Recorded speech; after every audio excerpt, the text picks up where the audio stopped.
അങ്ങനെ അവസാനം ബത്ലഹേം കുടുംബ യൂണിറ്റിന്റെ ട്രെയിലർ പുറത്തു വന്നിട്ടുണ്ട്. പാട്ടൊക്കെ കേട്ടപ്പോൾ തോന്നിയ അതേ ഫീൽ തന്നെയാണ്. പടം വേറെ ലെവലാവും എന്നുള്ള ഏകദേശം ഉറപ്പാണ്. കാരണം ട്രെയിലർ അത്യാവശ്യം അടിപൊളിയായിട്ട് തന്നെ വന്നിട്ടുണ്ട്. ഗിരീഷ് ഏടി സംവിധാനം ചെയ്യുന്ന ഏറ്റവും പുത്തൻ ചിത്രമാണ് ബത്ലഹേം കുടുംബ യൂണിറ്റ്. നമ്മളെ നീമ്പോളിയാണ് നായകനായി. ചിത്രത്തിന്റെ ട്രെയിലർ പുറത്തു വന്നിട്ടുണ്ട്. പറഞ്ഞ പോലെ തന്നെ ഗിരീഷ് ഏടി ടച്ച് നമുക്ക് ആ ട്രെയിലർ കണ്ടപ്പോൾ തന്നെ തോന്നി. ആ ഒരു നാട്ടിൻപുറം, ആ നാട്ടിൻപുറ സെറ്റപ്പും പിന്നെ അതിൽ ചില നടക്കുന്ന പ്രണയവും ഓണം മിക്കവാറും ഒരു ഫീൽ ഗുഡ് പടം വെച്ചിട്ട് നീമ്പോളി തൂക്കുന്ന ഏകദേശം ഉറപ്പിച്ച് പറയാം. ബത്ലഹേം കുടുംബ യൂണിറ്റ് പ്രധാനമായിട്ട് ചർച്ച ചെയ്യുന്നത് നീമ്പോളി ചെയ്യുന്ന ക്യാരക്ടറും അമിതാഭ് ചെയ്യുന്ന ക്യാരക്ടറും ഇടയിൽ വലിയ ഏജ് ഡിഫറൻസ് ഉണ്ട്. അപ്പൊ അവർ തമ്മിൽ വരുന്ന ഒരു പ്രണയമാണ് പടത്തിന്റെ മേജർ പ്ലോട്ട്. ഇപ്പോൾ ഇത് എത്രത്തോളം സിങ്ക് ആവുമെന്നൊന്നും എനിക്ക് പറയാൻ പറ്റില്ല. സിങ്ക് ആവായി ഒന്നുമില്ല. കാരണം സർവ്വമായൊക്കെ നിങ്ങൾ കണ്ടാണ് റിയാഷിബും നീമ്പോളിയുള്ള കോംബോ ഒക്കെ ഭയങ്കര ഹിറ്റ് ആയിരുന്നു. അപ്പോൾ സർവ്വമായക്ക് ശേഷം നീമ്പോളി തൂക്കിയടിക്കാൻ പോകുന്ന ചിത്രമായിരിക്കും ബത്ലഹേം കുടുംബ യൂണിറ്റ്. പിന്നെ ഗിരീഷ് ഏടിയിലുള്ള വിശ്വാസം അത്രയും നമുക്ക് ഉറപ്പിച്ച് ഗിരീഷ് ഏടി ഗ്യാരണ്ടിയാണ് ഈ ഒരു പടം എന്നുള്ളത് ഈ ട്രെയിലർ കണ്ടാൽ മനസ്സിലാവും. നമ്മുടെ പ്രേമലു ഒക്കെ നിങ്ങൾക്ക് അറിയാലോ. പ്രേമലു മുന്നേ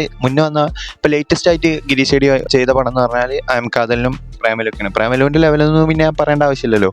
പിന്നെ തീർച്ചയായിട്ടും മുഴുവനായിട്ട് നെയ്മ്പോളി ഓണം തൂക്കി എന്ന് പറയാൻ വരട്ടെ. തിങ്കളാഴ്ച പടത്തിന്റെ ട്രെയിലർ വരുന്നുണ്ട്, ഖലീഫയുടെ ട്രെയിലർ വരുന്നുണ്ട്. അതും കൂടി വരട്ടെ. എന്തായാലും ഏകദേശം ഇപ്പൊ ഓണൊക്കെ ആയ സ്ഥിതിക്ക് ഫാമിലി ഓഡിയൻസ് തന്നെയാണ് അധികം തിയേറ്റർക്ക് പോവുക. അപ്പൊ എന്തായാലും ഒരു 50 കോടിന്ന് എണ്ണി തുടങ്ങാം. അത് ഏകദേശം ഉറപ്പാണ് ബത്ലഹേം കുടുംബ യൂണിറ്റിന്റെ ട്രെയിലർ കണ്ടാൽ. കാരണം ഫാമിലി ഓഡിയൻസ് ആണ് കൂടുതലും തിയേറ്ററിൽ ഓണത്തിന്റെ സമയത്തൊക്കെ എത്താൻ പോണത്. ഫാമിലി ഓഡിയൻസ് പ്ലസ് നെയ്മ്പോളി അത് വേറൊരു മാജിക് തന്നെ. പിന്നെ നേരത്തെ പറഞ്ഞ പോലെ ഇവരെ തമ്മിലുള്ള ഏജ് ഡിഫറൻസിൽ വരുന്ന ഒരു പ്രണയമാണ്. അപ്പൊ ഇത് എത്രത്തോളം വർക്കാവുന്നൊക്കെ നമുക്ക് കണ്ടറിയണം. നിങ്ങൾക്ക് ട്രെയിലർ കണ്ടിട്ട് എന്താണ് തോന്നിയത്? ഇപ്രാവശ്യം ഓണം നീമ്പോളി തൂക്കുമോ? ഖലീഫയുടെ കാര്യം പറയുകയാണെങ്കിൽ ജൂക്ക് ബോക്സ് ഇറക്കിയതിനു ശേഷം ഒന്ന് ഹൈപ്പ് താഴത്തേക്ക് ഇറങ്ങിയതാണ്. പക്ഷേ തിങ്കളാഴ്ചത്തോടെ കുത്തനെ കയറി. കാരണം തിങ്കളാഴ്ചത്തോടെ പറയാല്ല. കാരണം പടങ്ങളൊക്കെ ഇറങ്ങാനായി. ഓണൊക്കെ ഏകദേശം ആവാരായി. 20-ാം തീയതിയാണ് ഖലീഫ പറഞ്ഞല്ലോ. 21-ാം തീയതി ബത്ലഹേം കുടുംബ യൂണിറ്റ്. അപ്പൊ നിങ്ങൾക്ക് ട്രെയിലർ കണ്ടിട്ട് എന്തൊക്കെയാണ് നിങ്ങളുടെ അഭിപ്രായങ്ങളെന്ന് തീർച്ചയായിട്ടും കമന്റ് ചെയ്യാൻ മറക്കല്ലേ. അപ്പൊ അടുത്തൊരു നീമ്പോളി ഹിറ്റ് ആവട്ടെ എന്ന്